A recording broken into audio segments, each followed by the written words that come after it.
Welcome back to the Creative Liberty Podcast. My name is Major Chisholm, and I am your host.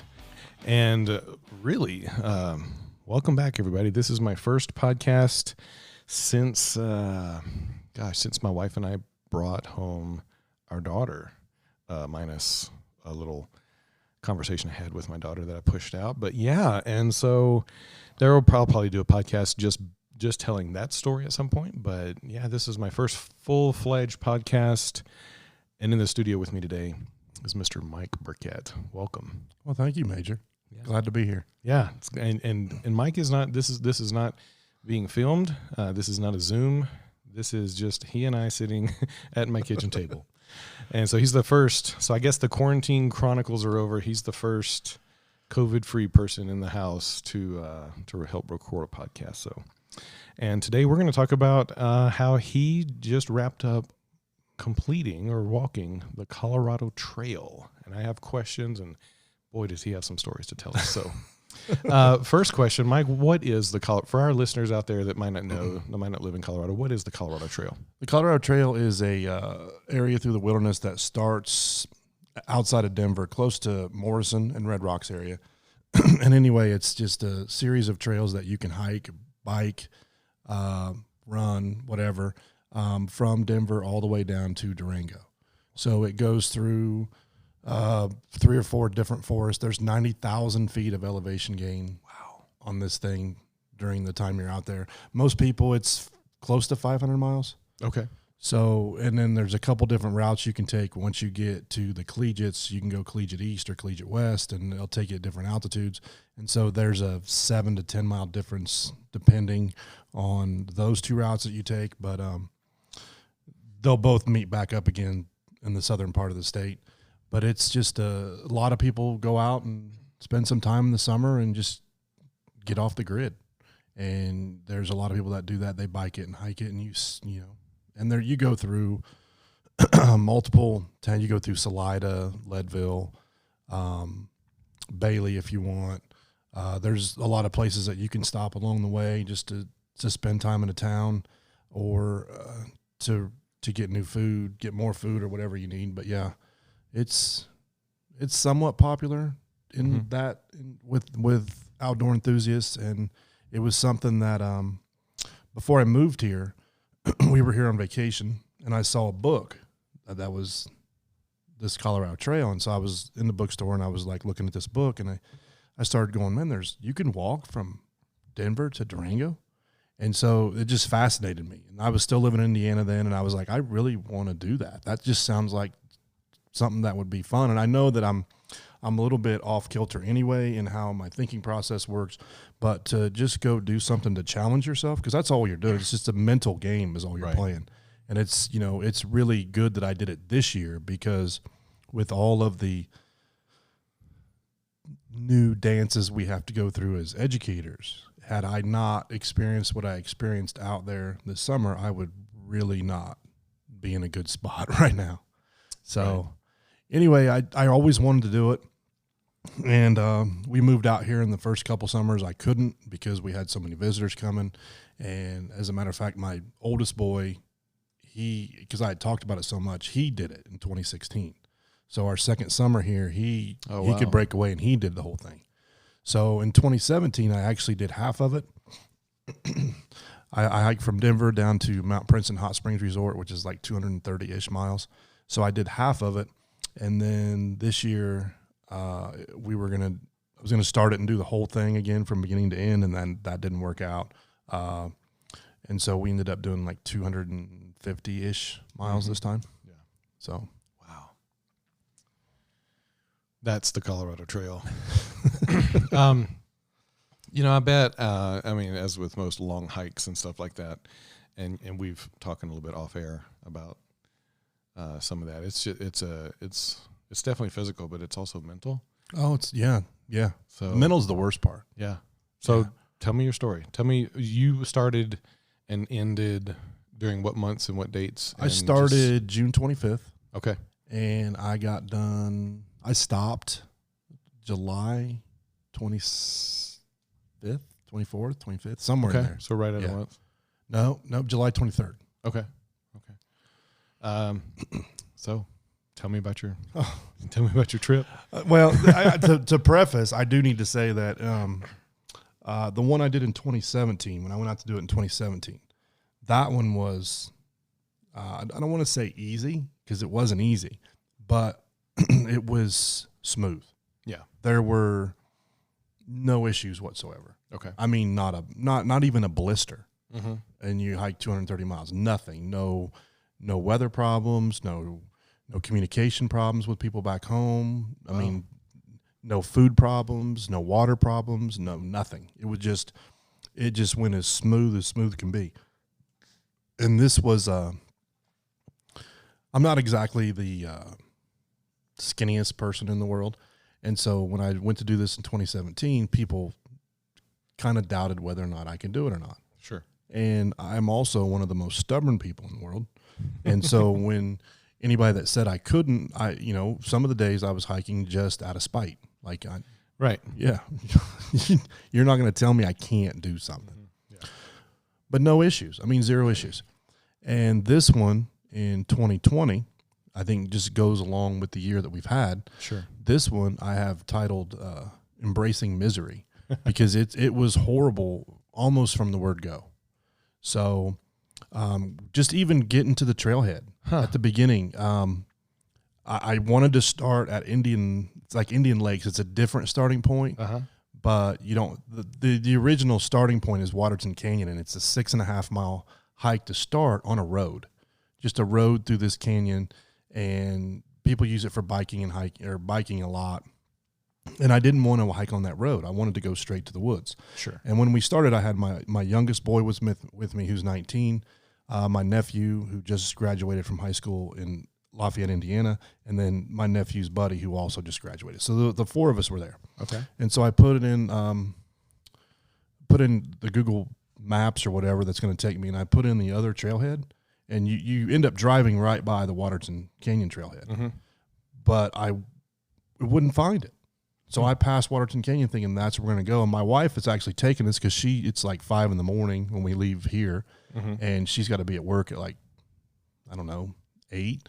So it's already 6:30. She's got to get moving. Sure. And we start going, and the Google Maps just takes you up and around, then right back, and then up and around and right back. And it won't take you to the trailhead. And I'm like, okay, this is crazy. Yeah. We're just done. We're just going to stop and go right here. So we ended up starting at a point that originally we weren't going to do, and we had kind of planned the first couple days, and so there was a 4 mile difference between Waterton Canyon and the Indian Creek trailhead. Mm-hmm. So, and the Indian Creek was the 4 miles less. So the first day we got there, and that wasn't the bad part. I mean, you just added 4 miles to your hiking that day, and it's on 6 miles was on a road, so it wasn't a big deal. But it was 4 miles more than what I thought I was going to start with on the first day. And so if you do the entire Waterton Canyon trail, that first segment where you camp at the Platte River, it's 17 miles. So, and it was hot, and I'm not really acclimated to carrying 30 pounds on my back yet. But I made the 17 miles. I didn't make it as fast as those boys did, because they're 18, and 19, and they're two cross-country runners and an athlete. Right. So I didn't make it as fast as they did, but I got there. I got there in decent time for what I had done, and I was pretty pleased. And I see them where they're camped, and I'm walking over to get set up camp, and I step into a prairie dog den hole. Yeah. With my left foot, and fall at this weird angle because I'm not used to having all that weight on. Right. And fall at this weird angle and injure the big toe on my right foot. Like a couple days later, it's black. Oh no. And the next day I have probably the hardest section, I think, of the Colorado Trail, because it's 11 miles. Segment 2 is 11 miles, and you're going through an old area that was burnt out by a forest fire. So there's zero shade and there's no water. So by the time when you start that trail, you're at the river. You need to get as much water as you can, and then drink as much water as you can, and then take off. And you're gonna go 11 miles through just hot, sunny, deserty, no trees. Just you're going. And so that's the second day. And so I go back. I fall in that hole, and I'm like, oh, you got to be kidding me. This isn't going to happen right now. This is crazy. So I sleep it off, and I get up the next day, and it kind of hurts. But I think what it did is it made me walk a little bit different, because then, 3 or 4 days later, there's no pain in my foot anymore, no pain in my toe. But now my back is acting weird. So it's spazzing at night, and you're sleeping on a pad, and I'm almost 50 anyway, so it's not like I enjoy comforts. Right. And so all of a sudden the back acts funny, and that's just how we started. So like I said, the first time, nothing at all. No problems whatsoever. No problems physically, no problems anywhere. And here we are on the first day, and I got hurt. I got hurt. And it didn't really it just kind of didn't get much better after that. Is your toe okay? Oh yeah, it's fine. Okay. Yeah, it's fine. I just gutted it out and kept going. I mean, the thing is, once you get out there, and this will be the biggest takeaway we have, once you get out there, and I think this is symbolizes life too. Once you get there, the only way out is just to keep going. I mean, there's no other way. There's no other way to get out. So, and I think we run into that in life quite a bit, that, sometimes we get in situations, and the only way to get through it is just to keep pressing on. And I think sometimes, especially, we got to teach that to our kids, to our youth. But I think it's getting to be more and more of a lost art.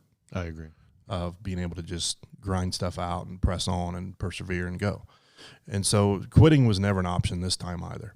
So we kept going, and that was when I kind of got separated from the boys.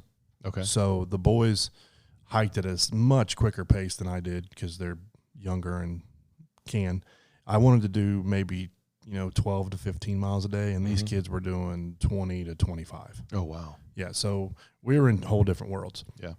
So anyway, the boys, we got separated that night, because I got to where you get the waters at a fire station. So you come out and you go to a fire station, and they have a spigot on the side that you can use, and there's a trail book, and then there's also apps that you can get that kind of tell you where all your water sources are. So that's where you get your water. Well, then you also have phone service there, which sometimes you don't have phone service in a lot of spots. Yep. And so, which I'll talk about the phone service too here in a second. Okay. But anyway, they called me, and they had gotten to the fire station like 4 hours before I did, and they were like, "Are you okay?" And I'm like, "Yeah, I'm fine. I'm just, go camp. You guys just go, Keep going." Yeah. Yeah. And so my nephew from Indiana was kind of happy that I was going to begin with, because this was he's 18, and it's kind of a big encounter. And so he was a little bit nervous, a little bit frightened. And he was happy that I was starting with him, because it gave him a little bit of ease. And he did say for the first 4 or 5 nights, just camping out there was just kind of scary to him at first. Sure. And, I get it. So, there are animals out there. There are things there, the scariest thing out there isn't any of the animals, though. It's always the weather. The weather's way more scarier than a bear. I mean, way more scarier. Yep. But it's that thought process that we have that, these mountain lions and bears are, they want our food. They're going to attack, and they're not going to do that. No. I mean, they're just not going to do that. It's rare. And, so like everybody goes through all these ordeals, all these, like, should I take my bag? Should I hang it over this tree branch? And they're doing these bear hangs and stuff. And I just sleep with it. Yeah. Because I figured if you're going to try and get in my tent, most animals aren't going to fight you that much. Right.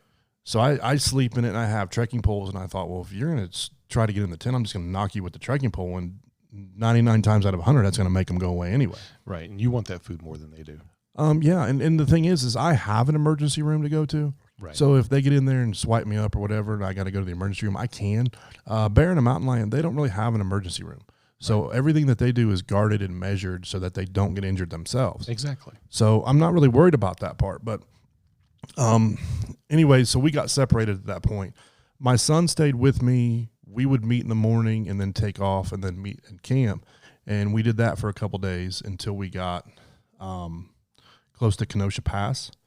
And so this is where the other thing kind of happened. So my wife was fantastic during this. I mean, she came down a couple different weekends to resupply the boys, and we stayed with her in Breck for a weekend so we could take a break there.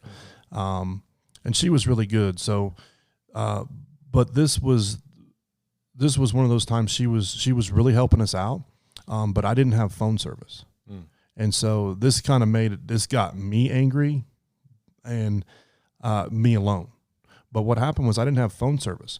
So when I did have phone service, I texted her and said, Ben and I will be at Kenosha Pass at 3 p.m. on whatever day it was. And that was what I knew. And so I said, I'm probably, I was thinking, I didn't say it to her, but I was thinking I'm not going to have phone service soon. So we'll just do that. And so this is probably the last communication I'm going to have till I get there.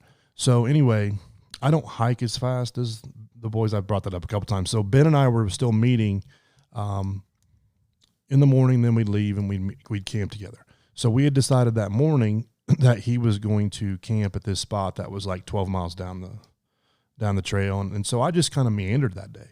I just took my time. Mm-hmm. I didn't get there I didn't leave the camp that Ben and I had until late. And then I meandered, and then I didn't get there till like 6:30. And so when I got there at 6:30 at night, there was a note that was duct taped to the tree that said, hey, Dad, I decided I wanted a pizza, so I went ahead and went to Kenosha Pass. Well, Kenosha Pass was another 12 miles.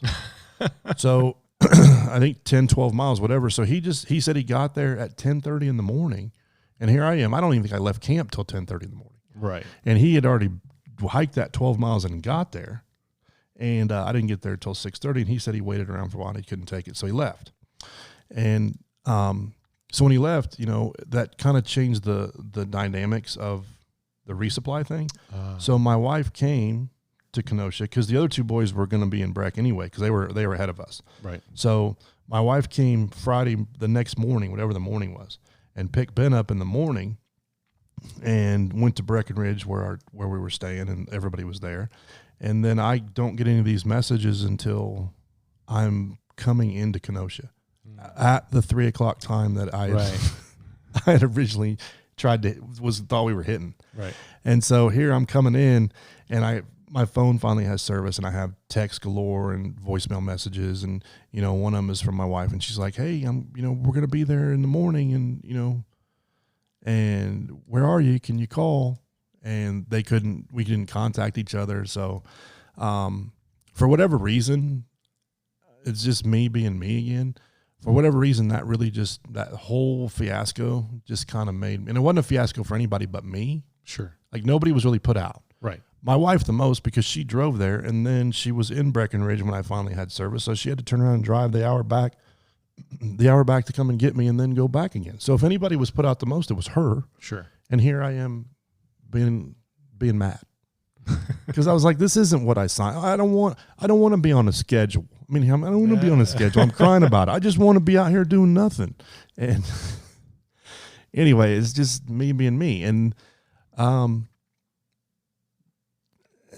think that kind of goes into, that comes back to, what happens in our classrooms too. Mm-hmm. I mean, a lot of times it's like, everything that's going on with all the new ideas that are being thrown at us, we're kind of like, I just want to be me. Right. I mean, I just want to do my own thing in here. Why do we all have to have synchronous and asynchronous and Bitmojis? Yeah. Why are we making a Bitmoji classroom right now? But then when you look back on it, the bigger picture is, people really are really trying to make this virtual remote learning work. Yep. And we can't really it's easy to get upset, but everybody around us is really trying to do it in the best way that they know how to do it. Mm-hmm. And since we're all different, and we all have different ideas, and we all have different, things that motivate us, and some of it we're like, I don't want that part. I just want to be me. Right. And so, yeah, it's the same thing. The bigger picture is people are really trying to help, and here I am getting ready to start the year being a baby about that also. So I think there's some similarities in that. Uh-huh.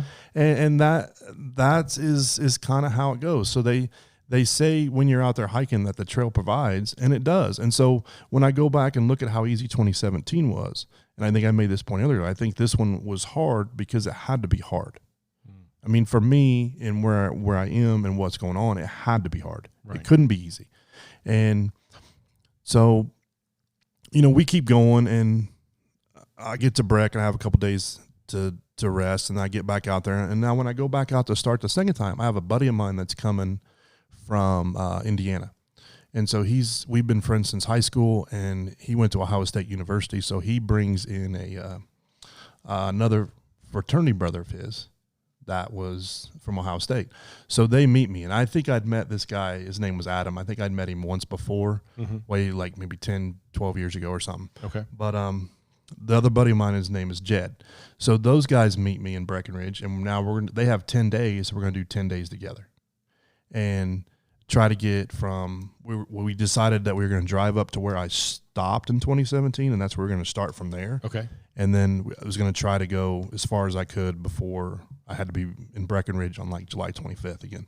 Right. So we take off, us three, and I'd had a couple days off. I was feeling pretty good. Took off with these guys. I was moving pretty good at that point. And so the first day we didn't go as far as I would have had I been by myself, because they had to get acclimated. Sure. So we didn't go as far, but it was a really good day, and I felt really good. And we had a fun night at the camp, and it was good to see him. Adam was really cool. So everything was going really well. And we leave the next morning, and we're moving pretty good. And I hit the first thunderstorm. And this thunderstorm is ridiculous. And it's nothing that we haven't seen in Colorado before. It's vicious. It's hailing. Yeah. It's going crazy. All the stuff. Yeah. And so I'm telling these guys who aren't from here, it's like, this is cool. It'll last for about an hour, and then the sun will come out and we'll start hiking again. Yeah. And so back in Indiana, I used to play poker quite a bit. And I know I'm weird move here, but no.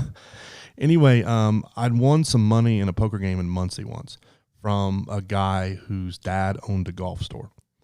And so instead of paying me the money that he owed me from the poker game, he gave me merchandise from the golf store. And so I got this really, really nice Sergio Garcia Adidas rain suit. That was what I got. Okay. And the rain pants I still have. I don't wear them hardly at all, but they're in pristine condition. The jacket I wear all the time. I even wear it out here. I still wear it out here. And so I wear it a lot of times in the winter when it's snowing, and then snow will hit it, and it does a really good job. It does a really good job in that environment. Well, when the storm hit, then I'm out there, I think, oh, well, I got the best rain jacket in the world. We're good to go. And that's the only rain thing that I brought was that jacket, because I thought it was foolproof. And it was also the only jacket I brought. Because it was warm. Right. So, bad move. So this storm hits, and for half an hour, I just keep hiking. And it was fine for half hour. And then after that jacket did not repel water. It soaked it in like a sponge. Wow. And so anyway, the storm stops. I'm soaked. I mean, soaked. And the sun comes out for all of 2.5 minutes, and then it goes away again, and then another front moves in, and this isn't a storm. This is a Scottish windy gale for like 3 hours, which we don't get out here very often. Wow. But it just rained just for 3 hours, and so I'm a mess. And I finally say to Jed and Adam, the next flat spot I see, that's where I'm camping, because I'm freezing. Yeah. And so I found a spot. We camped. I got in my tent, and I'm setting the tent up in the rain, so it's wet inside. I'm wet. I start to pull other clothes I had out of my backpack. Everything's soaked. My sleeping bag is soaked. Everything is soaked. And so all I can do is I took the jacket off and got in that sleeping bag, because the down will still work to some degree. Sure. And just sat there and shivered for like 2.5 hours. And 100% sure I had a hypothermia. Mm. So anyway, Adam and Jed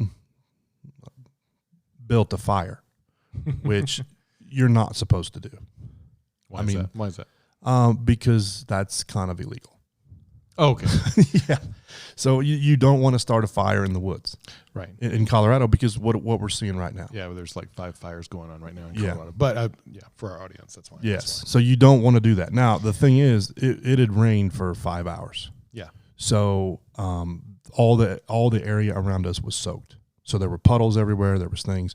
So anyway, it took them 2 hours to get a small fire built.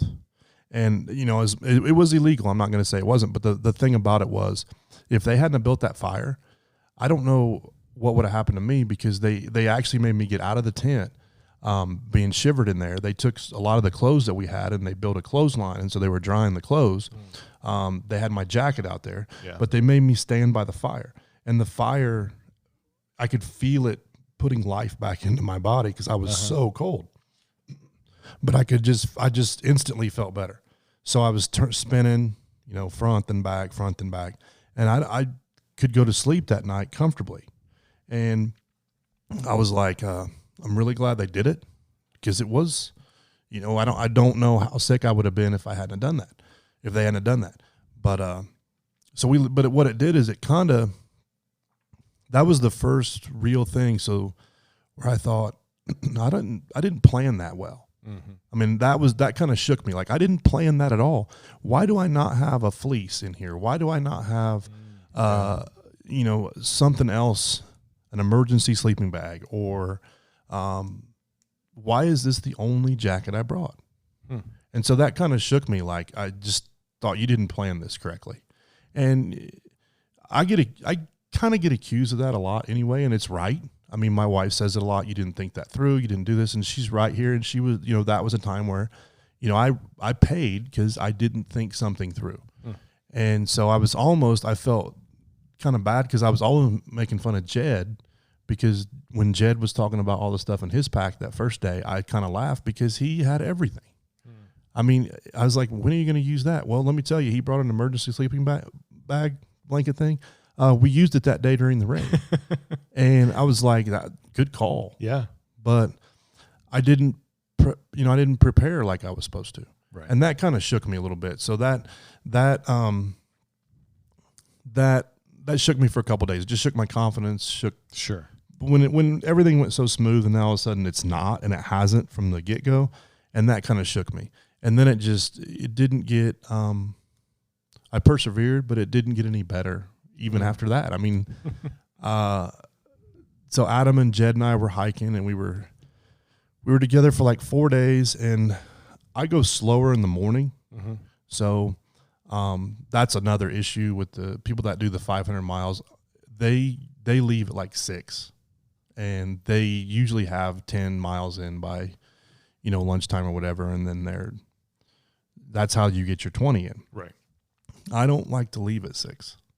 So I like to leave a little bit like 9. Mm-hmm. So I'm missing 3 hours of really good hiking time, which is, even for, you know, a slower guy, it could be 6 to 8 miles for me. Right. And so, so I don't leave as early in the morning. So Jed and Adam like to hike in the morning more. And so I would usually catch up with them around lunchtime, and then see them at night when we camped. But we were separated one morning. They were a little bit further ahead of me, and I came to a prairie and got some water. And the water that I got, you walk half a mile later, and there's cows everywhere. Oh, no. So it's like, oh, great. And so we got some cow additives in that water, and you filter it out. So you have a filter, and you filter it out anyway, but it's 99.8 or something.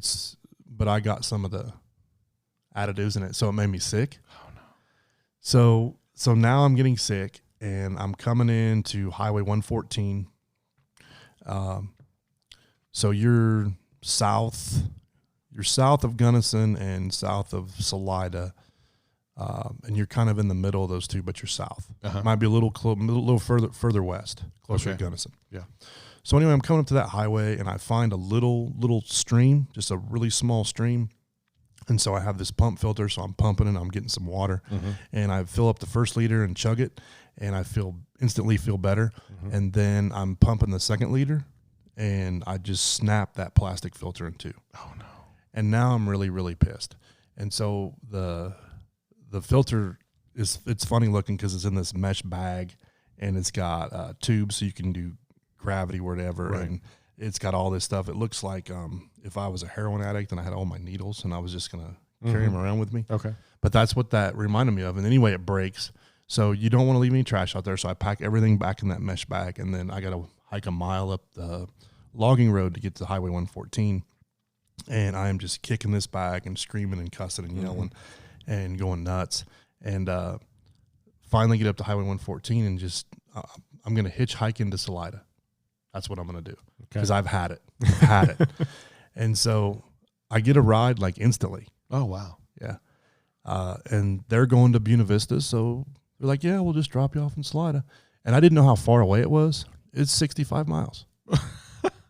So these people drove me 65 miles into Salida, and they just happened to be going to Buena Vista. Wow. So I got there and got a hotel and got a decent meal and drank 2 gallons of water, and I was good to go again. And then once again, my wife was there. She came that weekend because the boys took a break and they came into Salida. Okay. So that was why when I got to that road, I was like, I'm going there. Yeah. Because I wasn't going to go back and see them. So it was nice. So I went back on the trail again, and then it started raining every single day. And when I got back on after that, for 14 straight days, it rained. It stormed for 14 days. At this point, did your wife bring you a fleece and a rain jacket? And you know what? No, I didn't ask her to bring me that. Okay. That was another dumb move. Hey, this is a good time for Mike and I to take a break. So we'll be right back after this short break, and we'll pick up with that story. And we are back. Mike was just talking about 14 straight days of rain. 14 straight. 14 straight days of rain. And it wasn't, it was all the time. And so anyway, when we went back out, where I went back, I was by myself. I told my wife, I'm turning my phone off. No, I'm putting it on airplane. I'm taking pictures and listening to music, and that's it. I'm not going to, you won't talk to me until I get out of the woods. Wow. And she was like, okay. And actually, I told Ben that. So Ben, those guys, I jumped 100 miles ahead of them. Oh, wow. And they caught me. And I got to camp with them one more night before they caught me, but one more night after they caught me. So anyway, when I saw Ben, I actually told Ben, my phone's off. So when you talk to your mom, tell her that my phone's off and I'll be fine. I'll see you guys. I'll find a way to break and I'm good. Yeah. So that everybody knew my phone was off, but it just rained and rained and rained and rained and rained and rained. One day I hiked and the storm hit about 1:00 in the afternoon. I was stopped at the stream and it was a nice day, and I made lunch and I was eating lunch, and the storm came through. So I put the tent up just in case. I thought maybe it'll last a little bit and we can leave. Well, it's like 2:00 in the afternoon. The storm hits, the tent's up. So I'm dry. And remember, I don't have a rain gear anymore. So the only way I can stay dry is to put that tent up now. So I get in the tent at 2. I'm reading a book, just waiting for the storm to leave. It doesn't go anywhere. It storms from 2:00 until after dark. Oh, wow. So now you're not going to leave. No. So I thought, well, I'll just get up at 5. And I said I'm not a morning person, but you've been in the tent since 2. Right. So I was like, I'll just get up at 5 and I'll leave at 5 and it'll be fine. I get up at 5, get out of the tent, and it's raining. So I'm like, you got to be kidding me. So I go back in. I wait for a while. Finally, I fall back asleep. I get up at 10. It's raining. So I'm like, you got to be kidding me. So now I'm from 10 to 2. I'm just sitting in this tent getting pissed, waiting for the rain to leave. And so I finally got to leave at like 2:00. 24 hours later. 24 hours in that tent waiting for the rain to leave. And the other issue that we were just talking about was this is a physically demanding deal that you're going through. you're burning so many calories and you're not taking in near enough. And I had issues with some of the food that I brought because you're limited in what you can bring. Sure. I mean, I can't bring, ribeyes and baked potatoes, and so you're limited to anything that you can cook quickly with a boil because you have a boiling system you have, or freeze dried stuff, dehydrated stuff, things like that you can bring. The freeze dried meals and the dehydrated, or the Mountain House dehydrated meals take up a lot of room. Yep. That and you can't take as many as those. So basically, you're eating a lot of energy bars, Cliff bars, things like that. Oatmeal packets, ramen noodles, all those Knorr side dishes, rices, pastas, and things. I did find this year I brought those individual tuna packs, but they're like 90 calories each. Right. And the funny thing is so back, I should talk about this for just a quick second. So back when I left for the trail, we put something on the Facebook page, the Colorado Trail Through. They have a Facebook page, the Colorado Trail Through Hike 2020. So something was put on there, and Jason Jackson contacted me because he saw it. So when I got to Breck for this day, he had sent me a care package. Oh, fun. So I got it there that had a lot of different things that you would take on the trail. So that was where I found those tuna packs because Jason sent me those in that care package. Okay. So I loved them, and I took when I resupplied, I bought a bunch of them, but I wouldn't have known they were there without him. So thanks, Jason. Yeah. But anyway, the food, when I was out there towards the end, I couldn't eat the ramen anymore. It was whatever, I could drink the broth, but I couldn't eat the noodles. But I knew I had to have the energy, so I would have the calories. Yeah. Yeah. So it would take me 40 minutes to eat one small pack of ramen noodles. Just trying to get those noodles in. It was just awful. The tuna packs I could eat, the Cliff bars I could still eat, but nothing else. So I didn't want any of the Knorr packs. I couldn't eat any of that stuff. So I wasn't eating as much as I should have, and that's why I wasn't hiking as far as I needed to. But I lost some crazy amount of weight. So I've since had a few beers and put some of it back on. But I lost a crazy amount of weight, and the funny thing about that is when I go camping all the time, I never ever get cold. And we were just talking about that. I never get cold. Yeah. And my wife will freeze, and I don't get cold. And all of a sudden, I lost all this weight. Now when I'm out there, when I'm camping now, I'm freezing. I mean, it takes me forever to get warm in that sleeping bag, to get situated. And it's just, you freeze. And then the other thing is you're only drinking water when you're out there.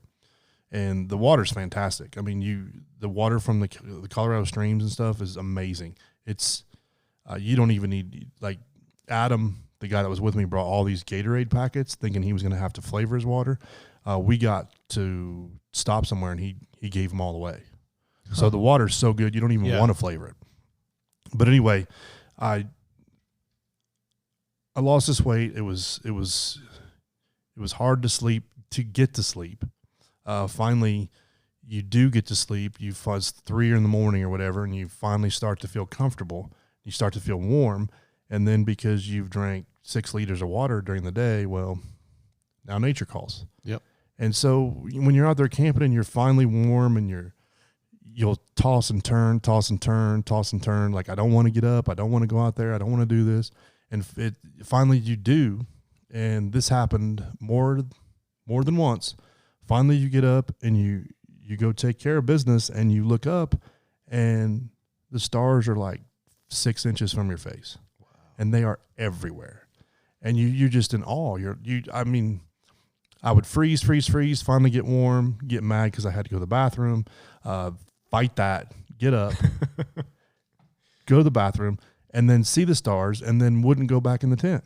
Right. Like, I'd just sit there for 20 minutes until I couldn't take it because I was too cold, because what I was seeing was unreal. Yeah. And that's part of the fun of doing some of these things, because you don't see that stuff very much either. You really don't see it now. You can hardly see the mountains now with the wildfires, but you just don't see that. And the only way you get to see that is if you bust your butt and get somewhere where nobody else can get to, where there's no light pollution, Right. or it's limited, and that's where you get to see it. And it's hard work to do that, but the payoff is pretty good. Mm-hmm. It's pretty good. So, did you see any wildlife out there? I didn't this time. Did you in 2017? Yeah. What did you see? I had a moose in my camp in 2017. Wow. Yeah. It was a female moose. She just wanted the water. So I camped one day on the stream was right below me, and I was up on a hill, but it was a flat spot. And so in the morning, I didn't break my camp down. I just took my water sort of stuff down there, and I was going to filter some water and do some stuff. So I left everything up. So I went down there and got all my water for the day and was carrying it back up to my camp spot. And that moose was standing right next to my tent. And we saw each other at the same time, and she freaked out and ran like a couple 100 feet up the hill, and then just watched. So I broke the camp down. I was like, she just wants the water. Yeah. So I broke the camp down, walked down. You had to go past the stream again, got about 40 yards past the stream and stopped and waited. And sure enough, she came down there, and that's all she wanted. Yeah. So I did see a bear cub 2017. I didn't see the mom, which was, don't know why, but I saw a bear cub. Lots of deer, lots of elk. This time I did see this really cool fox at the beginning. It was a black fox with almost bluish eyes. I think I sent you a picture of it when I was calling it the Buddha. Yes.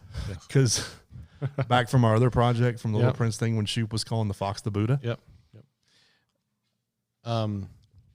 People. Were there a lot of hikers on the trail? Yeah, there really are a lot of people out there. You would think, you would think that you wouldn't see that much. And when I say there's a lot of people out there, you're still not, you're not overwhelmed. I mean, you'll see somebody during a day. There's hardly a day that goes by that you won't see somebody, but it's not like they're just everywhere. Right. So you can still experience that as an individual. You can still experience that as a group. People end up hiking together. So you kind of figure out what your pace is, what your speed is. And so when you get out there, you end up almost camping at the same spot every night with the same people. Okay. And so back in 2016, when my son did it, he was taking a break, and we met him at Copper Mountain. And we were camping at Copper Mountain, and we met him there. We took him into Leadville for breakfast one morning. And when we were in there eating breakfast, there was another guy that was in there at another booth that was obviously also another thru hiker. Okay. So we started a conversation with him. We were talking about him. He was a biology professor at Eastern Kentucky University outside of Cincinnati. And so anyway, my wife picked up his tab. And so we left thinking we'd never see this guy again. Sure. Well, when I went in 2017, there was once again a rainstorm. This one didn't last forever, just 30-minute quick boom. And so everybody kind of hunkered down. Then when you came out, you were drying stuff off and doing things. And this guy walked past me. And I looked at him and I said, "Hey, stop." And he turned around and said, "Aren't you that professor from," and I said Western Kentucky or whatever. He's like, "Oh," he said, "you picked up my meal at the Golden Burro." Oh. And so he and I ended up hiking together for like a week. That in 2017. And then last summer, he was doing the Continental Divide. Part of it, he's trying to get the whole thing done, right? Which is like a 2,500-mile trip, I think. So he's doing it in pieces.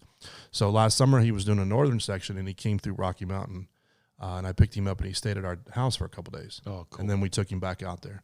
So he's become a friend of mine. So you end up meeting people when you're there. Mm-hmm. And if you stay together for a couple of days, they call it a tramily. Like a trail family. Okay. And so people will, the first half, they'll find out that I'm with this person, like just seeing them all the time. Yeah. And so you just kind of persevere together. Yeah, you just adopt each other. So it's kind of cool in that way because like this year I ended up meeting this guy who is an author. He's a younger guy from California, and he was taking his truck and driving to a trailhead and then hiking 30 miles or 40 miles in and then back. And he was doing that. So he was seeing a lot of it twice, but he was That way he had control over wherever he was going. Well, I saw him after I left that time from Salida. Mm-hmm. He was going the other direction, and I saw him, and we talked for a minute. And then I saw him again. He was actually camped with me on the 24-hour day with all the rain. Yeah. And then when it was finally time for me to end, I got out of this and went to this parking lot where the trailhead was, and he was there. Oh, and cool. he's the one that ended up taking me for my other ride, like 50 miles into South Fork. But anyway, I liked his idea of just driving somewhere and then hiking so many miles in, getting the experience of it, and then hiking back. So, if you want to, grape G2 Gatorade, because you get some weird fixes out there. You're like, I really want this. I really want this time, every time I came back into town this year, I would order a salad and chicken wings. Huh. Like that was my go-to meal every time I got into civilization. It's amazing your body will tell you what it wants or what it needs. I want a big salad and I want some chicken wings. Yeah. Yep. So you do meet a lot of people when you're out there, and some of them last. So it's kind of cool. That's awesome. If you were to have an emergency out there, like fall, break your leg, whatever, and you have no service. That's a good question, because it happens. Yeah, I'm sure it does. I mean, it happens. I'm sure people die out there, but I mean, I'm sure are there rangers? Do they kind of patrol? Not really. It would be more of someone finding you and helping you. Yeah. Okay. Yeah. So like I said, hardly a day goes by that you don't see at least somebody. If you were to take a fall and break a leg or twist an ankle or hurt a knee or do something like that, sure. Because it happens. I mean, it happens all the time. You on that through hike page, you read of people that got injured and had to get off the trail for whatever reason. So you are going to rely on other people to help. And the funny thing is like there was a story this year on the through hike page where some lady hurt her knee kind of bad on a descent, and that we were going to talk about the descents too. Yeah. But the climbs are one thing, the descents are a whole nother beast. Yeah. But anyway, she got hurt on one of those descents and did something to her knee, and the guy put something on the through hike page like, "Hey, this is where we are. My wife hurt her knee," and people just came to their aid. Oh, that's cool. Like some dude that lived close by or whatever, drove and brought him his extra, like he had a truck, like brought him their truck and said, drive wherever you need to drive and bring it back. That's cool. I mean, people just, they'll help you, but it does happen. And then you do have service sometimes. And then here's the other thing, and this isn't publicized enough. If I get a Colorado fishing license, in Colorado, that comes with a insurance policy for helicopter rescue anywhere in the state if I need it. I did not know that. Yes. So it's, a helicopter rescue is pretty substantially expensive. Right. And so, but if you get a fishing license, sure, you get that service. Do you have to be fishing in order to get the service? No, you don't. You just have to get the fishing license. That's awesome. And I didn't know about that till midway through this hike. Yeah, not that you would need to be life flighted out, hopefully, but if you needed to, you have it. Well, you remember back in the day when I was talking about this in the spring, Duvall was kind of thinking about maybe if he wanted to do it or not. And that was one of the questions he asked me. He's like, well, my knees are bad, my hips are bad. I don't want to get taken out by a helicopter. I don't have enough money for that. And so I wish I could have said, Carrie, get a fishing license. Get a fishing license, buddy. Let's go. We can talk about the descents. When I've hiked a few 14ers out here, and even before out here, I hiked up Half Dome with some friends, and for whatever reason, I don't know if it's because my parents smoked when I was a kid and I was in the house and inhaled the smoke, or if I have bad lungs or a bad heart or whatever. I mean, I've been checked out. I've had several physicals, and everything seems to check out. Maybe it's mental. I don't know. Going up, I'm like a 90-year-old asthmatic smoker. I don't know why. My lungs and my heart feel like they're about to pop out of my chest. Coming down on the descents, I can tear them up. I'm fine with my breathing, and obviously I'm carrying more weight up, right? Or I'm carrying the weight up, and I'm letting gravity help coming down. But even just hiking a day 14 or carrying a water bottle and a small pack of just like lunch, I am slow. I am super slow.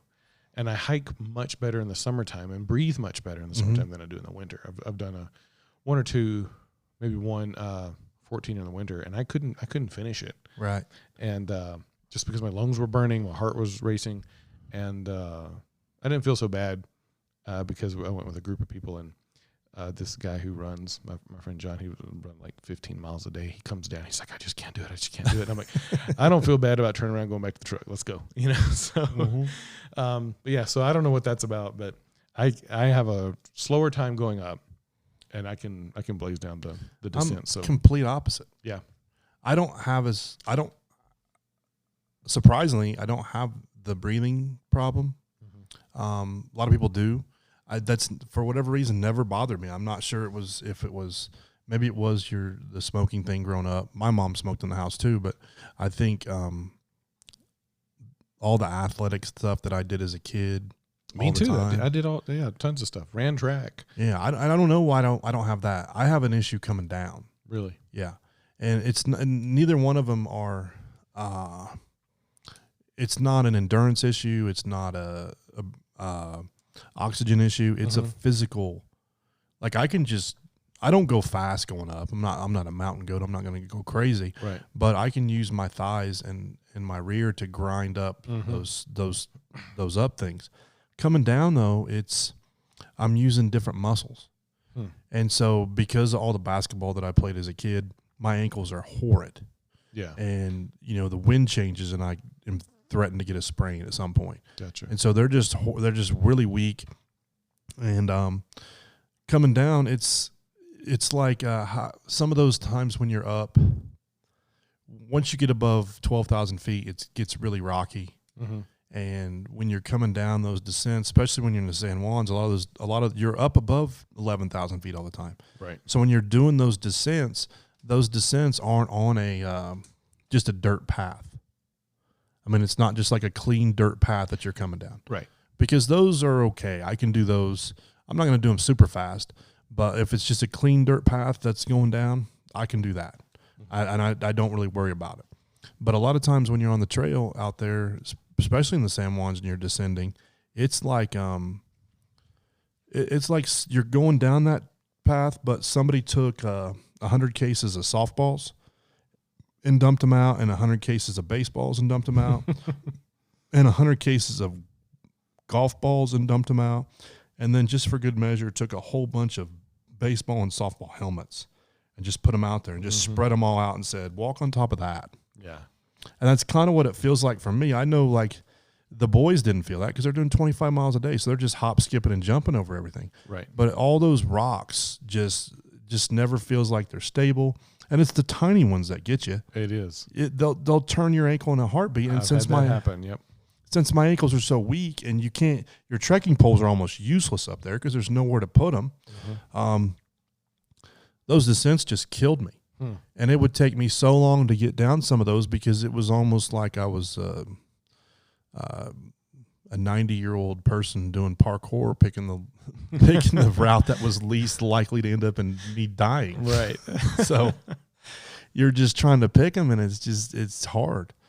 And that coming out, I mean, a couple times I've almost turfed it. So even like I was coming through Snow Mesa. This was my last day, and I was coming through Snow Mesa, and then I had to do a descent through one of those rocky areas. And this is how much better shape I was in. This was freaky. So I was coming through one of those rocky descents, and my right foot gave.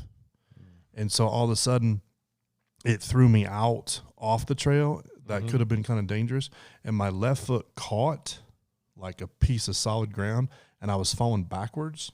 Like I was going to fall straight on my back. Yeah. And somehow, some way, even with that pack, my left foot caught it, and I was able to pull myself out of the fall, which I was like, oh man, that's crazy. Because 10 days ago, you'd have been gone. You've been rolling somewhere. Yeah. So that was pretty cool. But it's that last half was just treacherous. I mean, it was just embracing misery. And so, but what it did, like one day I got so mad. One day I got so mad that on my music, Straight Outta Compton came on, and I put it on repeat. And I said to myself, I will take this song off of repeat when I'm finally not angry anymore. And I listened to it for 3 hours and 18 minutes. That's awesome. It was insane, and I would not change it. Yeah. Until I was somewhat okay. Yeah. And that's kind of what happens when you're out there. You get into some weird places in your own mind, let me tell you. Yeah. Some weird spots. Yeah, maybe you can speak to that as far as, because I've heard you talk about this before. Like, when you're out there, your mind goes to that dark place where it's like, I'm going to get through this. Yeah. I'm going to do whatever it takes or whatever. So speak a little bit about that mental fortitude that maybe some people aren't even starting out on the trail with, but they get to, or they're starting out with, and they push through. So, yeah, if you'll find it. You'll find it when you're out there. I don't care who you are. Once you start that endeavor that you're doing, somehow, some way that will get pulled out of you, whether or you'll quit. Yeah. I mean, that's the other alternative. You're either going to face it or you're going to quit. And so a lot of times when you're out there, like I said, you do see people and you do kind of end up camping together and you see them a lot. But for the most part, during the days, you're kind of on your own. Even if you're hiking with a group, you're not like with somebody the entire day. Sure. So even the 3 boys that went ahead of me and finished together, they only saw each other in the morning, maybe at lunch, and then in the evening. They all 3 of them were doing their own stuff during the day. And so that's how everybody is out there. There's a few people, but you spend most of the days on your own. And that can get you into you just get stripped. So anything that you're carrying, any baggage you're carrying, it's gonna come up because you don't have anything to do but think. Right. So it does happen, and there's things that hit you. Like, I don't have the greatest relationship with my immediate family, and we've talked about this before. And that was something that, I've dealt with extensively out there in places where you can kind of piece all that stuff together and make your decisions about how you're going to proceed. And you've had some real clarity on that.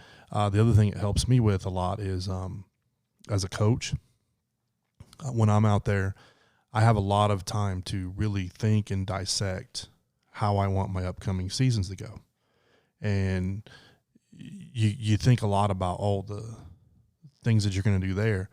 This year, it gave me a lot of time to think about how I wanted my classes to go at school. Yeah. How do I want these to look? Because it's not, I don't know if we're ever going to go back to a normal.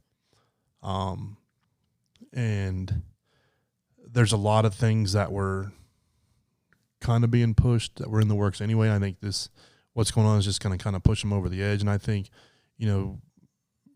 remote learning was one of those things that I think has been talked about maybe being an option before this all happened. Sure. Because there's just different ways that you reach different kids. So right. Is education going to look the same? So I spent a lot of time thinking about how will I fit into that? What will my role be there? So you do spend quite a bit of time thinking about stuff that you think about. Why did I do that when I was 12? That was such a stupid move. But yeah, everything comes up. Yeah, you're left with your own brain and whatever you've packed in there and your experiences and yeah, you've got to. But you got to be comfortable with being alone and thinking. Yeah. I don't know that a lot of people are these days. No, but it's really, so it's the cool part about it is it's necessary. Right. So your brain's just telling you stuff that's in there that maybe you might want to get out. And so you spend that time like, okay, I don't need this in here anymore. Right. You're gone. And so we are so busy all the time doing things all the time that we never get a chance to just recalibrate get some of that stuff out of there that doesn't need to be in there anymore, and then realign how we want to go forward. And that's what I always, I said this in 2017, and I'll say it again about 2020. Even though this was a horrible trip, I still got realigned. Yeah. And you get realigned to look at things the way you need to look at things again. And I think we don't spend enough time, and you don't have to do the Colorado Trail. I mean, that's not something you're going to go spend, a month out in the woods. That's not what you have to do. But I think every person should find something that challenges themselves to a point to where they can get themselves realigned. I don't know what that is for everybody. Right. For me, this is what it is. I don't know what it is for everybody else. It's just who you are individually. What can you do to get realigned? What can I do to challenge myself? Challenge my way of thinking. Am I doing this the correct way? And I think we don't do that near enough. I mean, you can see it's in our environment now. Pick at a newspaper. Sure. We don't really consider. We don't think enough about our own faults and our own thought processes. Like, are they right? Are they right? Mm-hmm. Is this the right way to go? I think we don't do that enough. I agree. And I think that's good words of wisdom for even just this year, 2020. People want to, 2020, this. Yeah, 2020, this. But how are you using this to realign your thinking, to realign yourself? Yeah. Right. Yeah, I agree. So when we talk about the perseverance and overcoming the whatever obstacles that you have, and I know I said earlier that the great thing about this is that once you start, there's no other way to get out except to keep moving forward. Anyway, that kind of it's just part of our instincts. It kind of hits you. And so late in the trip, I kind of knew that I had to be out at a certain point because we were going to have a family vacation in Breckenridge. And so the boys were ahead, and I wanted to try to find a way to get up ahead to Durango when they finished, because I wanted to be at the finish line when they finished, and I wasn't going to catch them. Sure. So I started thinking, how am I going to get out of the woods? What route am I going to go? So I started looking at maps and doing stuff. And so I'm coming up to San Luis Pass is where I'm coming. And the plan at this point is to try to get as close to Silverton as I can. And then maybe I can catch a ride from Silverton down. So that's the plan. But the thing is that once you reach a certain part of the trail, you better be getting to where you're going to get, because there's no highways going through there. Right. So anyway, I'm mapping out all these routes, all these options, looking at them. And I'd hiked 7 miles-ish through this really pretty valley thing up to San Luis Pass. And got rained on all the time, once again. But I was coming up to San Luis Pass, and I was leaving in the morning, and this couple passed me that was going to go do the San Luis Peak. And I must have just looked disheveled. Right. I must have just been mad, or I don't know. So anyway, I was talking to him for just a couple minutes, and I was asking if they knew about the area, if I could go to Creed, if you could hitchhike into Creed from up, maybe 10 miles ahead. And or if you had to keep going, if you had to go another 15 miles, if they knew the answer to that question. And they didn't. They were from Gunnison, and they had driven down to this area to do some hiking and do some camping and stuff. So they were from Gunnison, so they didn't know, so they kept going. Well, the weather turned remarkably into rain, and they turned around and didn't make it to the peak, so they passed me again, and I was coming up to the pass, which still was pretty substantially high and exposed, and so they passed me coming down, going back, and so the guy said, well, if you're trying to figure out how to get out, you can hike back to us to our truck, and I'll drive you to Gunnison, and you can stay in Gunnison, and you can catch a bus or whatever you need to get to Breckenridge at the next spot. Well, the thing was, it was really a couple days earlier than what I'd planned, but it was a guaranteed ride to civilization. Sure. I mean, it's guaranteed. But you got to hike back the 7 miles you just came from. Yeah, and the other thing was, when he was coming down, the pass was only 200 to 300 yards away from me. Okay. I couldn't see it. Sure. I couldn't see over it. Not a false summit, but you knew it was there. But it's right there, but you can't see what's on the other side. Sure. And so I keep looking up to the pass, looking back the 7 miles I just came, or 6.5 or whatever it is, looking at the pass, looking there. I'm like, it's a guaranteed ride. Just go. And then I was like, no, I got to keep going. And I got I got up the 200, 300 yards or whatever it was at the top and just kind of sat down. And it was beautiful. Don't get me wrong. It was something crazy. But I thought, man, you're an idiot. You just passed up your guaranteed ride to get you where you needed to be. It was over. It was done. You don't know what's going to happen now. You don't know if you're ever going to get there. I mean, you don't know if you hitchhike into Creed here or you got to go up another 15 miles. You don't know any of that. And you don't even know if you want to go to Creed. Right. I mean, maybe, so I had to reevaluate what I was going to do then. Like, how am I going to get to where I need to get? Because my brother-in-law was coming from Indiana to pick the boys up. So he was going to drive out there. So there was a highway he was going to go down. I thought if I can get to that highway, I can get a ride. But you had to reevaluate everything you were doing again.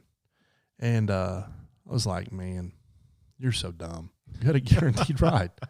But it was maybe 3 days early. And I was like, oh, no, I want to be miserable for 3 more days. It's only 3 more days. I want to get rained on for 3 extra days. Right. So I turned it down. And I don't know. I think a lot of people, I think in that book,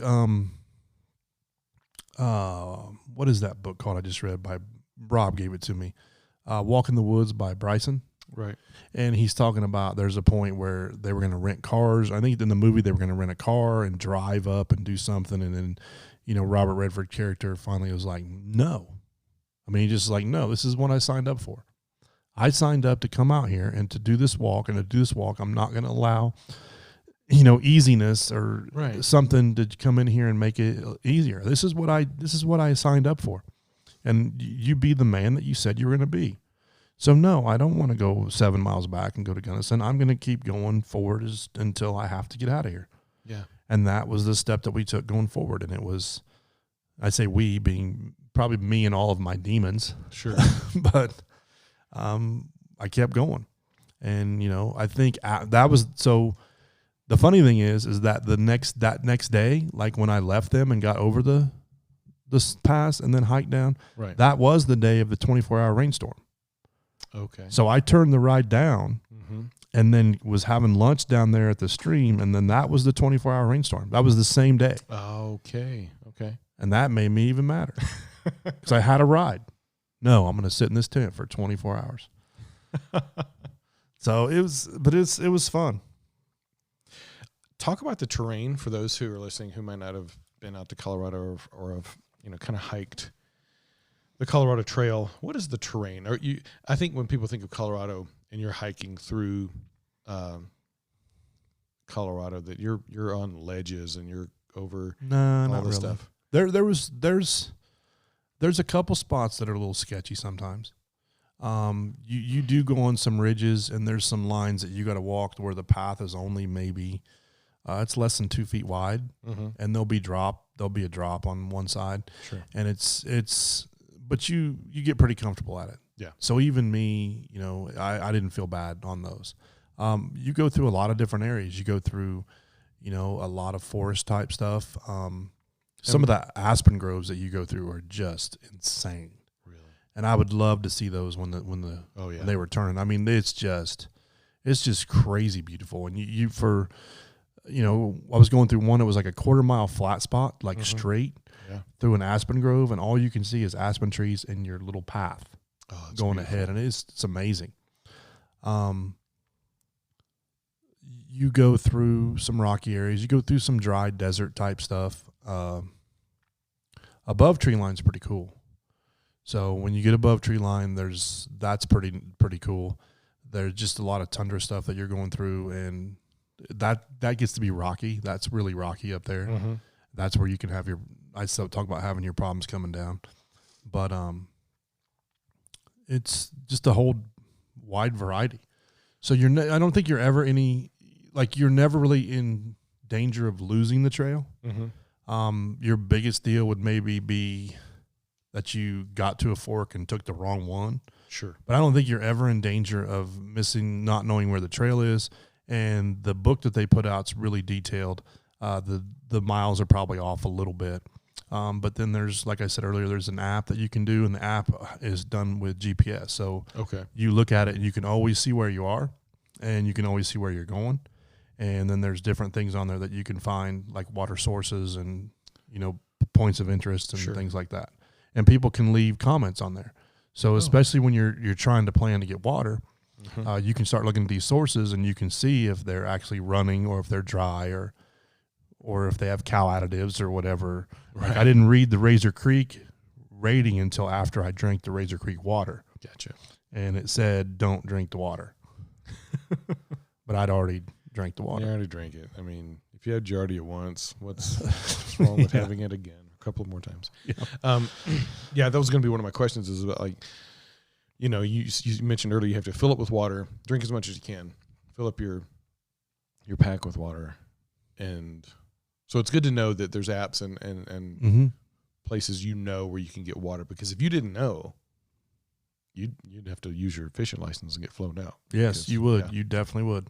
Yeah. You definitely would. But they, like I said earlier, there's the water sources out there, almost all of them are pristine. Wow. I mean, they're pristine. I've got to do it. It's something else.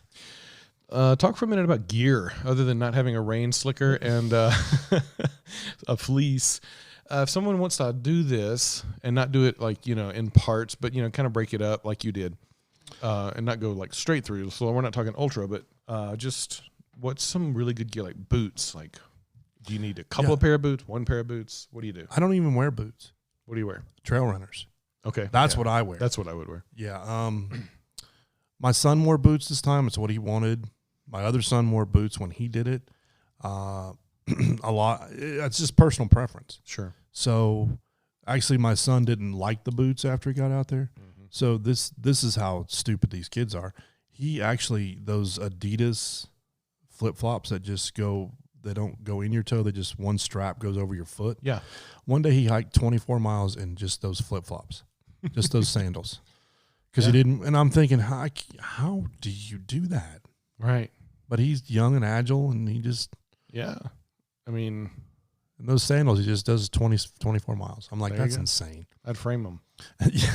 Yeah. But I wear trail runners. They're the best for me. I also can't, this sounds counterintuitive, but even with all the ankle problems I have, I can't wear high tops. Okay. Yeah. So I want, for my ankles not to go crazy, they need to actually be flexible enough to almost break before. Right. It's a weird dynamic. Mm-hmm. If I had boots on or high tops, as soon as they started to go, then they would just go crazy. Okay. Something bad would happen. So it's really a weird deal, but I wear those. It just depends on preference. What kind did I have? Sportivias this year they turned out to be really good. They were good. The backpack is also essential. And I would say, to go back to the shoes, everything starts with the shoes. Mm-hmm. So whatever you choose to do, it has to be comfortable, and then some type of durable, wool sock or something. Okay. That was why I don't get as many blisters as anybody else. Sure. So I think those are the two biggest, is your shoes and your socks. And those are that's where you're going to start. The pack, that just depends. I had a 65-liter Osprey, can't remember what it was called, and I bought it new with my Donnie dollars that we got in the first stimulus check. Uh-huh. And so I really liked it. I think it might be just a shade too big. Okay. Because it's 65 liters. I wish I had one just a little bit smaller, because you're going to stuff in there. You're going to fill it no matter what. Yeah. You're going to think you don't need something, but the easiest way to really trim your weight down is to not have a pack that's too big.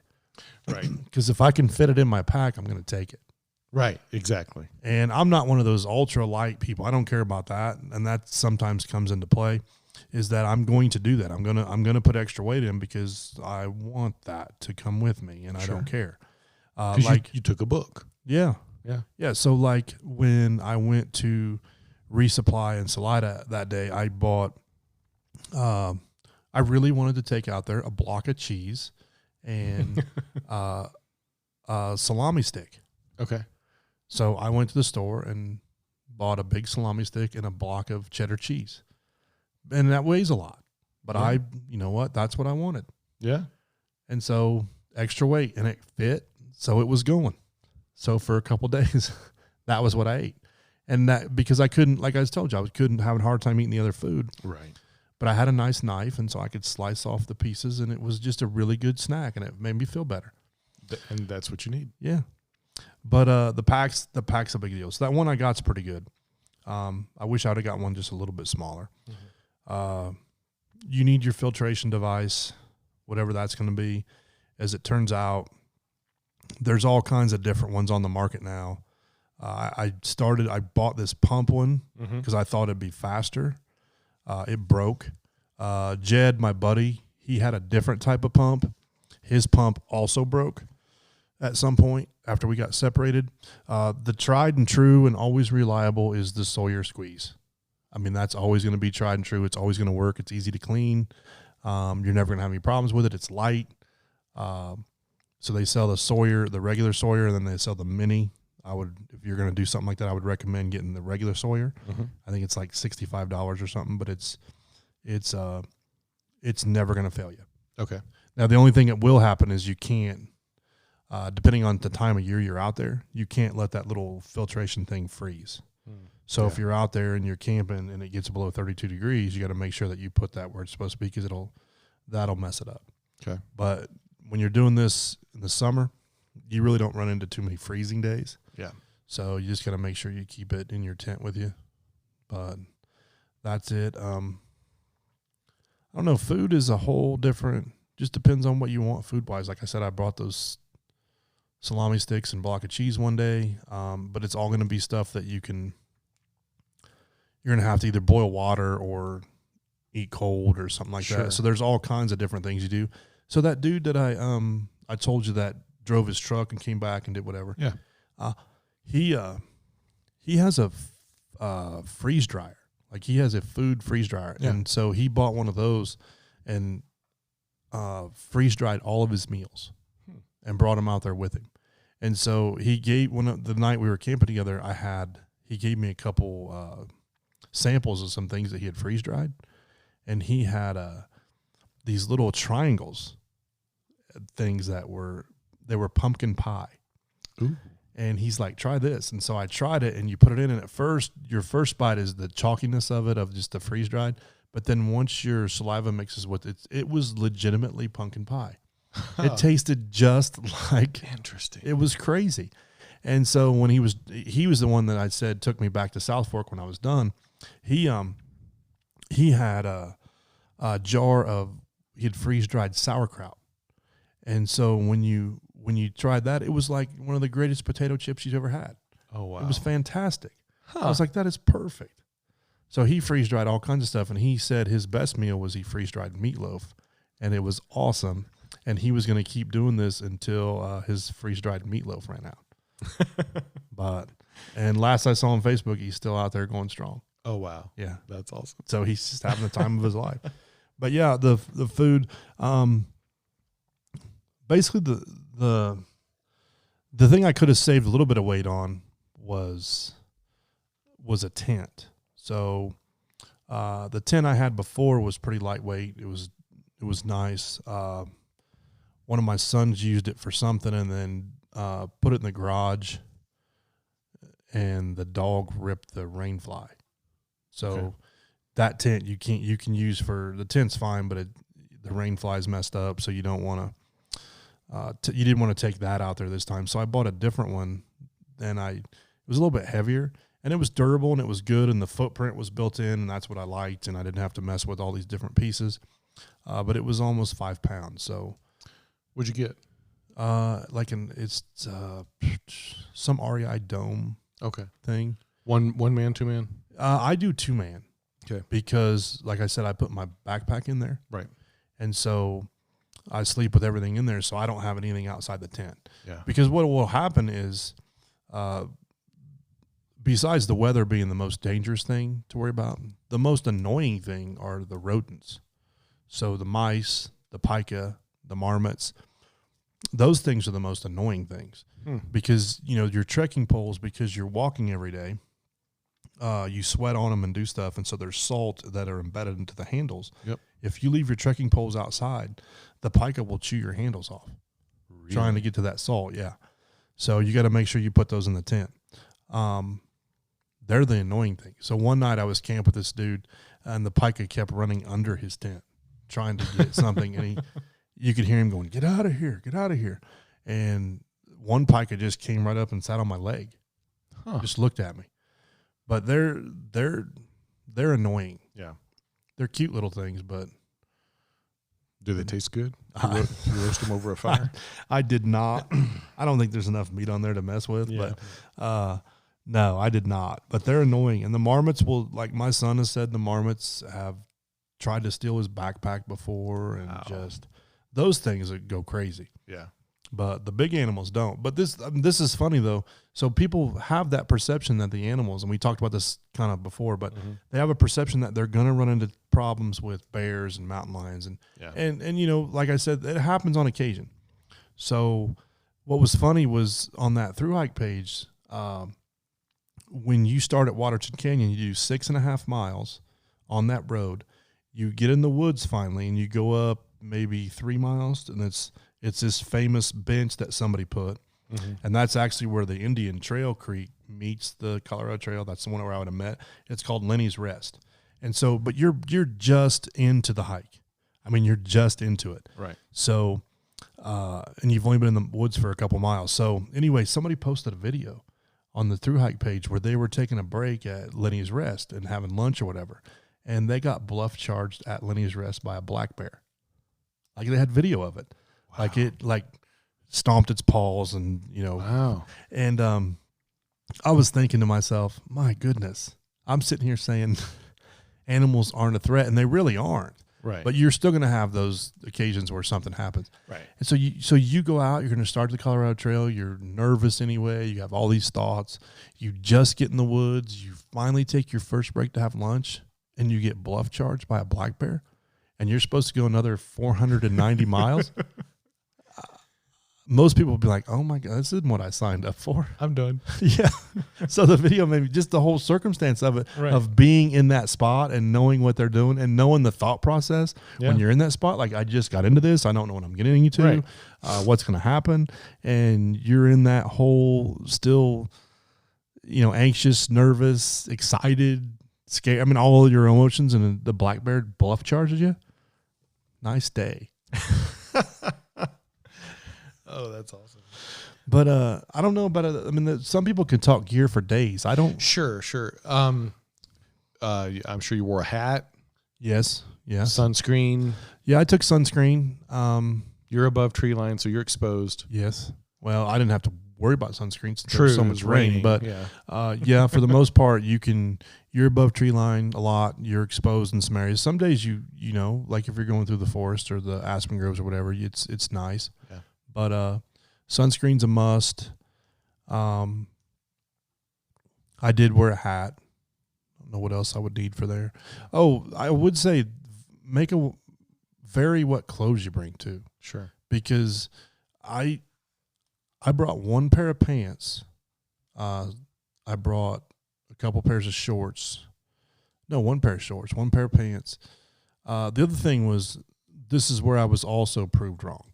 So when I went in 2017, I just wore cotton T-shirts, whatever, because I thought that's what I wear all the time. It's not going to be a big deal, and I never had an issue with weather. So in 2017, no weather issues, so the cotton T-shirts weren't a big deal. Cotton T-shirts suck when it rains. Yep. They suck. So my oldest boy was telling me, you need to get some of those different materials when you're out there. And I said, no, you don't. I'll be fine. Yeah. No, he's right. You weren't expecting 14 days of rain. No, I wouldn't. So because they don't dry and you're just frozen. But if you have those that whisk it away pretty quick, then yeah, you're in a lot better shape, and they dry faster and they don't hold that moisture. So I would definitely take him up on that one. Cotton T-shirts are a no-go whenever I go back out. Right. Let's talk about the dirty stuff on the trail. You got to go to the bathroom. Yes, you do. What do? There's no porta potties. There are no porta potties. It's not a national park. I mean, and you're above tree line. Well, you ever seen Up? Yes. Mr. Fredrickson, do you dig the hole before or after? Right. It's before. Dig the hole before.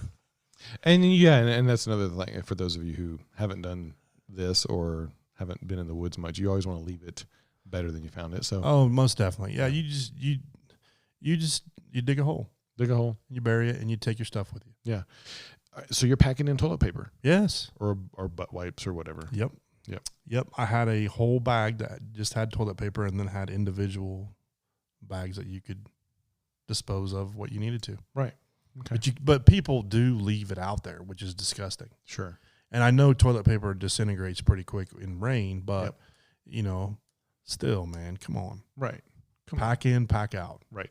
So would you pack out your toilet paper or do you bury the toilet paper with? No, I pack it out. Pack it out. Yep. Okay. So you have a Ziploc for that, but you probably didn't have a Ziploc for a pair of dry underwear, socks, shirt. No. No. Okay. No, I didn't do that. I told you I brought the wrong clothes, which I'm going to have to change that next time because next summer I think I'm going to go back to what that guy was doing about driving out. And I still have like 100 miles before the end that I haven't seen yet that I want to finish. So I'll just drive out to Silverton and go forward and back to Silverton and then go down and finish. Yeah, so you didn't quite finish this time. No, I ran out of time. Okay. Gotcha. So that was one of my next questions was, would you do it again? And so you're going to.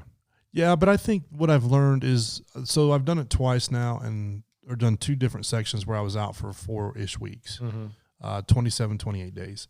I think I'm about a 14-day guy now. Okay. Yeah. I don't want to be out there for much longer than 14 days. Okay. So that's why I like the truck thing. Yeah. And then, maybe you're at day 13, you're like, I can do a couple more. Then that's a whole, you at least have your own transportation to go home when you want. Options, yeah. Yes. I don't want to be in a point where I'm stuck out there for a month. Right. But I do like being out there. I really enjoy that time of being just off the grid. One of the things I talked about phone service before was, and when I talked about the 2017 hike with my students, was the first time I went, I was really nervous starting. And I thought, what if I get hurt? What if this happens? What if that happens? And I don't have phone service, because my phone service was out. Right. Like, I don't have it. What's going to happen then? And then it was like 15 minutes later, I thought, I really don't have phone service. And it was more of a freeing thought than it was something that was going to be hanging over my head. Sure. It was like, I can do whatever I want. I don't have to see what's going on in the news right now. I don't have to see any of this stuff. And so you just completely get off. None of that stuff bothers you anymore. You don't see it. Right. So you don't know. So like when I came out of the woods this time and I was in South Fork, the first thing, I turned the news on to see what's going on. I was like, oh, well, it's the same old thing. I just didn't see it for a month. Right. I feel better. Right. Okay, let's see what's on another channel. It's the same deal. Yeah. Yeah. So I heard a story from a friend of mine who, right after 9/11, some guys were just backcountry hiking before 9/11, came out like a month or 2 later into this town and did not know, like had no clue. Like they were like, something's different. What's going on? And they're like, where have you been?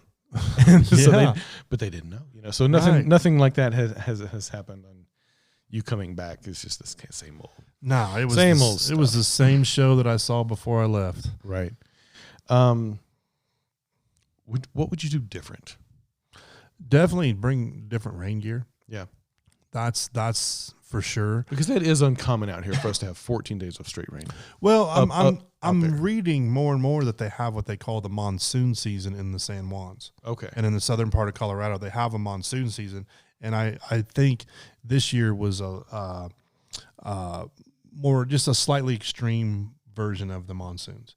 Because even like when I stopped hiking on the 23rd or whatever it was, and I was in South Fork, I was like, well, it's probably going to just be nice for the next week now because I'm done. Right. Well, no, it rained. It kept raining. So it rained those couple days. I was waiting for my brother-in-law to come in. It rained on our way to Durango. It rained on back. It rained the first 3 days I was in Breckenridge. I mean, it just kept raining. So I don't think that's that unusual. I think I didn't prepare for it. like there's probably information out there I could have read that said this is what's going to happen. Sure. And, you know, in my defense, I thought I had the most pristine super rain jacket in the world. It just turns out it sucked. So I would have done that different. Other than that, I got to figure out the food thing. Sure. I got to figure that food thing out. I got to find something that I can stomach for. That's why I think the 14 days is about my max. Yeah. Because after that, I don't want any of that stuff anymore. Yeah. So I don't know. Other than that, I don't think I would do anything different. I just enjoy it. It's just fun. It's just fun to be off the grid. Right. What book did you read? Oh my gosh. I brought The Alchemist so I could go through it and mark it up again. Okay. So when we were doing The Little Prince, Leanne told me to read The Alchemist. Right. I remember that. So I read it quickly before I left, and then I brought it back with me to kind of go over deeper when I was out there. So there was a pen and a book, and I did some stuff with that. Yeah. Nice. Yeah, I'd have to take a sketchbook or something to read, some probably take both. Probably take a book to read and then a sketchbook just when I got ideas and wanted to draw and people do that. Like that. Yeah. I saw some dude hiking with a guitar. I'm not kidding. He had his backpack and then he had a guitar strapped to. I don't know. Good for you, man. Yeah. And I just thought, my first thought was, me being the antagonist that I am, is like, gosh, I hope I don't camp with you. I don't want to hear you playing songs. What if you're not any good? Or what if he's just like Johnny Cash or Bruce Springsteen? That was my next thought. What if you're really good and you missed out? I had a French teacher in high school, and he was going to go visit a friend in New Jersey, and they were going to New Jersey for something, and their parents made them promise that they would not go to Woodstock. It was the year of Woodstock. And so they promised. They didn't. They were on the beach in New Jersey. They come across a guy with a guitar, and he's playing. They sit and listen to him. They schmooze, talk, blah, blah, no big deal. And he swears up and down he met a young Bruce Springsteen. Wow. Yeah, just playing his guitar. So, yeah, this has been fun. It has been. Anything for our listeners you want to tell them about if they're planning on coming out to Colorado and hike the Colorado Trail, or just? Oh, I'd say do it. Yeah. If it's something that you're thinking about doing, I think it's definitely worthwhile. It will make you a better person. There's no doubt about that. And like I said earlier, that there's a saying that the trail provides, and you can read. People will give testimony after testimony about how different things happen. It's exactly what they needed at that time. We met a guy early on that was his brother had just passed away. So, and he used to be a triathlete or something, and he had gained some weight and was doing some stuff. And, you could tell this was his therapy. Mm-hmm. So when you first met him, he's giving you his whole story. Right. And I met him on day one. He was actually camping where I fell. So I met him on day one, and then within an hour, I had his entire life history. Right. And, sometimes that's a little uncomfortable, but it's, people are doing what they need to do. Right. So when I was looking at I still see the Colorado Through Hike page trail on Facebook, I was going through it, and he finished it like 40 days later. So it's after I've been home and stuff, and he had wrote this whole write-up about how his brother had died and all this stuff had happened, and, he used to be an athlete and did this, and, it took him a little bit longer, 40 days or whatever, but what he got was exactly what he needed. Mm. And so I remember, seeing that guy early on, and knowing, you don't know anybody. He's telling you his whole story, and, that kind of makes me uncomfortable sometimes, but it's like, he thinking in the back of my mind, he's going to be different in a month. Yeah. And he's going to figure this out. Yeah. And so you're kind of excited for him, like, push on, man. I mean, brother, go, get worked out what you got to get worked out. Right. And he did. So I said, if you want to do it, you should do it. But also, if you don't want to do it, don't. I mean, it's not easy. Right. It's not easy at all. And it's physically demanding, and it's hard. And, like when I was asked Kerry to go at the beginning, he was kicking it over. I said something to Rob about once. He was like, no way. Poor Zicky's like, no way I'm doing this. Absolutely not. Next. Yeah. And, but yeah, I'd say give it a shot. Yeah. Even if you can't do it all. Right. I mean, just parts of it. Sure. Parts of it. You can always come back to it. Yeah. And it's divided into 28 segments. So you do segment at a time, and some of the segments have trailheads, some of them don't. As I found out, that I kept talking about that Creed thing. Do we hitchhike at this segment or 15 miles up? Well, the answer is 50 miles up. So when you get to that end of that segment where the Creed thing is, it's just a trail route, just a trail marker, and it says Creed 5 miles some other way, but you're in the woods. Right. So there was no hitchhiking. Or 10 miles or something. So you'd have to hike 10 miles to get there. Right. But yeah, I'd say hit it. It's fun. It was worthwhile. I'll go do parts of it again. Awesome. Would your wife ever join you? She would love to do it. I don't know if we would be a good tandem together. Sure. She's a morning person. I'm not. She is highly organized and highly motivated at times. I am not. She is success-driven, destination-driven. I am about the journey. Yeah. I think our personalities would really clash out there. But she wants to do it. But the thing is, she's like, I wish I was a teacher, so I got summers off, so I'd go do it. I'm like, well, you chose your path, I chose mine. And her path is awesome. She's runs that surgery center. But I think we've talked about if she's ever between jobs, like if she's moving to another place, or maybe when, seeing if they reach a point where she could take a leave of absence, or we've talked about options, but she would love to do it. Yeah, retirement or whatever. Yeah, but we probably wouldn't do it together. We're going to try, though. Man, I think there would be a lot. You talk about learning who you are and what you're about. Major, we've been married for 25 years, 26. I think it's strengthened your marriage. We know each other pretty well. But we did discuss, so next summer when I drive the truck down, we did discuss doing some of those things together, so we'll see. That'd be fun. I think maybe a week. Yeah. We'll see how it is after a week. Yeah. I want to do it one day when my daughter's older, way older, and I don't have to be here, but it'd be fun to do it like with the family, do parts of it, with the family. I saw a guy from Kansas City that was doing it with his daughter that just graduated high school. Yeah, that'd be awesome. So he gave me a little Colorado Trail medallion thing when we were out there.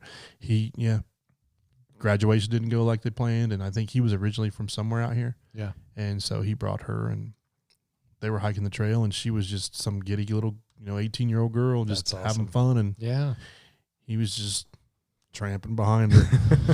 That's awesome. Well, thank you so much for coming on. This has been fantastic. It's been fun. I have to have you back on. We'll talk about some more stuff. Sweet. Later in the year, but yeah. So, thanks. This has been great. Thank you, Major. Ladies and gentlemen, that was Mr. Mike Burkett. Hiked through almost through the totality of the Colorado Trail. Got a little bit to catch up on, but hey, y'all can do it too. Y'all can do it too. Well, that's going to wrap it up for this episode of the Creative Liberty Podcast. I want to thank Mike again for coming on. And join us here. I'm back at it. I've got some people lined up to come in home and get this podcast back and going. It's okay to take a break. Mike talked about that. It's always good to take a break from being creative too. So until next time, you guys have a great day, week, month, and I'll see you on the next one.